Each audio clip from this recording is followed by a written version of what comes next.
Brazilian steakhouse. There's a scam going on. I haven't been here since I went to that place because I was sick for 3 days. Scam? I was sick this week. You got sick from the food? No, I had something going on. It started with a sore throat, and then I think it was the flu. I'm good now, though. Oh, jeez. A little clogged, but I'm much better. But I went to a place in Philly, and they treated us great. The service was great, blah, blah, blah. But, man, people started tweeting. I love Twitter because they turn you on to shit. A bunch of people go, I know you're at a Brazilian steakhouse right now because I said it on the show. They're like, pass on the meat for a while. They'll bring the good stuff out eventually. They fucking hit you up with some cheap shit. Oh, initially to make you full. This is what I figured out. Why wouldn't they do that? Oh, this is what I figured out because it's expensive to go to a Brazilian steakhouse because you're like, holy fuck, I'm going to eat meat until I pass out, basically. This is what they do. I fucking saw it in front of my eyes. Wow. They start with a really nice piece of meat, like a sirloin, really spiced up nice. Right. So you get the first taste. Wow, it's weird doing radio without headphones. Yeah, what are you Fuck thinking? my ears. What the hell are you thinking? I like it with the headphones off. I never wear them until you start taking calls. That felt weird. Now I'm back in my environment. Who gives a fuck about my hearing? Half the shit that people say around me, I don't want to hear. You don't want to hear it anyway? That's a great idea. Screw you all. I'm turning my hearing aid down. They see me checking my phone and stuff because I can't hear the conversation at the table. So thank God for cell phones. You have an out. Like, oh no, I got to check on some shit. But anyway, so it's that bad that you can't hear conversations at the dinner table? Well, what? Come on. I can hear. Come on. In my day-to-day life, I could hear everything. But when it's in a crowded restaurant with a lot of other noise, I can't, like, pinpoint voices anymore. It's just all noise. He's all right. I guess your ears were made where if you're in loud environments, you could, like, actually hear individual people. But when you've been doing radio since you were 18 years old, I guess that part of your hearing goes away. Yeah. Yeah, but it's not like you've been doing tech at concerts since you were 18. Is it that loud in your ears? I've gone to a shitload of concerts too. Not as many in the last 10 years, but fuck, I've gone to hundreds of shows. But I mean, the actual doing radio part, it's bad just having the headphones on every day. Yeah. Well, because then you start like cheating on the volume and make it a little louder. Your ears aren't made to have an amplification device on them every fucking day. It's just not good. Right. Yeah. Really fast on the Brazilian steakhouses. So thanks to the people on Twitter, for real. They break out the really nice piece of meat to start you off. So you're like, oh, fuck, it was so worth coming to this Brazilian steakhouse. $100 a head or whatever the fuck it turns out to be after drinks and everything. So you have that first slice, and you're like, oh. And then they attack you. So they don't even give you time to think. Like, you don't even have time to think. Whatever you're hungry, you've been saving your appetite all day. This is what people do when you go to one of these places. So then they hit you with the shitty chicken, but they wrap it in bacon to make it like, no, this is good chicken, and we're making it even better. Man. It's shitty chicken. It is. The bacon wrapped chicken stinks every time. It never is good. And then they break out the steak again, but now it's the fattier one, not the good fatty, not the marbly fatty. And then they break out, I don't know, I'm trying to think, like a sausage. Sausage in general is like whatever. Shit. And then they eventually come back to the good shit again. So the people on Twitter told me, wait it out. Do they look at you? Do they look at you like, oh, this guy's on to our shit, motherfucker? Like they got the knife and the thing. Do you want some? Yeah. No? Yeah. They look at you like, yeah, all right. Right. I'm trying to think, but it's like every third or fourth meat they come out on the big skewer with the steak knives, by the way, that would chop your head off, no problem. These knives they use are ridiculously sharp. They hit you with a good one. They hit you with about 2 or 3 shittier ones, and then they go back to the good one just in case you're on to them, and then back to the shittier. And then it's all shittier, by the way, because by that point you're bloated and you don't even know what you're doing anymore. Wow. Yeah, I have noticed at those places when I'm disgustingly full and I feel like I'm going to puke, all of a sudden they're like, would you like some filet, and you're like, what the fuck, man? And at that point, you're so full, you're like, no. So now you're passing on the filet, so the filet goes a long way in those places. They filled you up with shit, so you don't eat the good stuff. Not shit, but just shittier. Yeah, you know what I'm saying? It is brilliant. You would never eat chicken wrapped in bacon if you knew there was a nice filet waiting around what the is this, corner. Wendy's? Yeah.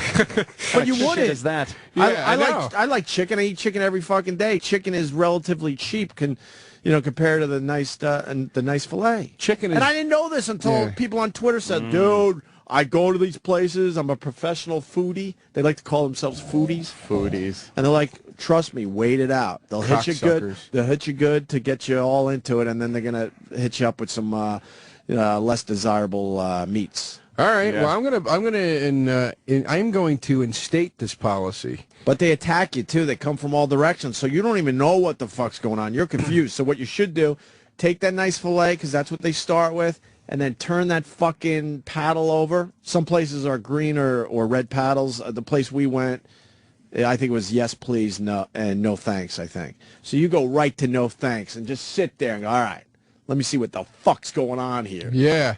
Let me see what the fuck is actually being brought to me right now. Exactly. Because they wrap a lot of their stuff in bacon because they know they're hiding a world of hurt. Fuckers, man. All right. That's great advice. I'm doing it. It's not my thing. I mean, I'm just passing along what I learned.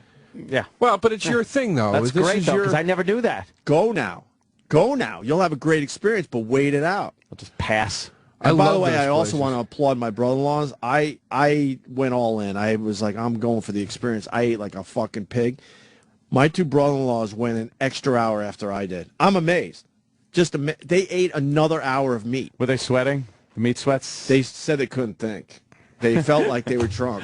They got drunk off of meat. Yeah, we had a few cocktails, but nothing crazy. They felt like they got drunk from meat. They had so much. The sodium intake.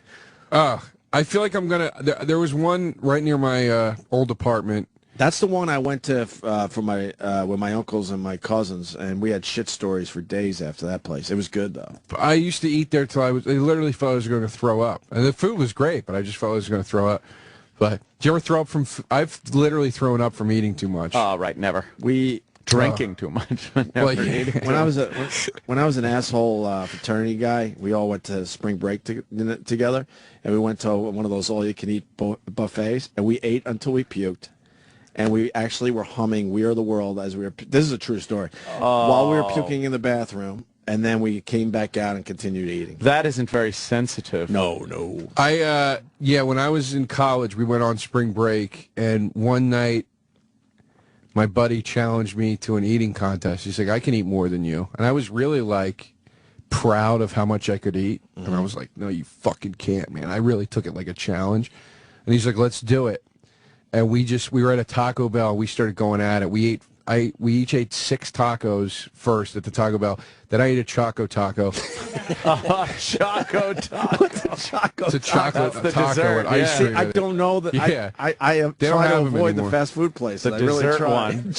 Choco Taco. That's great. Then we went to 7-Eleven. I never knew this existed. They sell them on ice cream trucks. They're not just like at fast food places. Oh, I've seen them on the ice cream truck. They're great. Version of that. The shell's made of cone, of waffle cone. There's ice cream in the middle that's dipped in chocolate. It's great. There's some nuts. So then we went to 7-Eleven, and we've got a bunch of shit there. We're eating it, and went somewhere else, got a bunch of shit. And the last stop was, I got McDonald's, and he got Waffle House. Yeah. And I got cheeseburgers at McDonald's, and he got a fucking runny egg sandwich at Waffle House. And we're in the car. We're like, this is it. We were so sick. And I started eating the cheeseburgers, and he bit the egg sandwich from Waffle House, and he turned to me, and he goes, please, let's stop. And as he said it, had egg yolk running all down his face into his beard. That's disgusting. It was so gross. He goes, please, let's stop. And I go, all right. Do you tap out? And he's like, I tap out, you win. And I go, all right, I won. And I, like, jumped out of the car and just started fucking throwing up. That's great. It was disgusting. That's awesome. But it's fun to do that. I've never eaten until I puked. It's not feel Because good. I just can't get any more food in me. Well, you muscle through it. Yeah, I guess. Here's a guy. Jim in Newark. He went to a Brazilian barbecue. Was it one of those Brazilian steakhouses where it's all you could eat? Yeah, there's a joint on 21. We used to go there with my coworkers once a month. And, they come over, they bring the meats on the skewers, like you said, everything's wrapped in bacon. And I ate, we ate for a good 45 minutes. They probably came around 2 different times with skewers. About 45 minutes later, I had a gallbladder attack. And I was in the hospital for 3 days. Had to get my gallbladder removed. You needed surgery because of your fucking pigedness. Yeah, but I mean, when you go to these places, you're not just picking around. Even the women we went with were eating. It's all fucking and they're all out. They're all in good shape, and they take care of themselves. But man, they fucking went all in. I was proud of them. Yeah, I was proud of them. You got it. I mean, if you're gonna do it, you do it. You know. But he lost his gallbladder because of one of these places. Wow. It's like a war injury. Fuck you, Gary. Gary, is that his name, Gary? No, one of our bosses just walked by. Sorry. Sorry. Sorry. Well, the guy that just... I was walking away.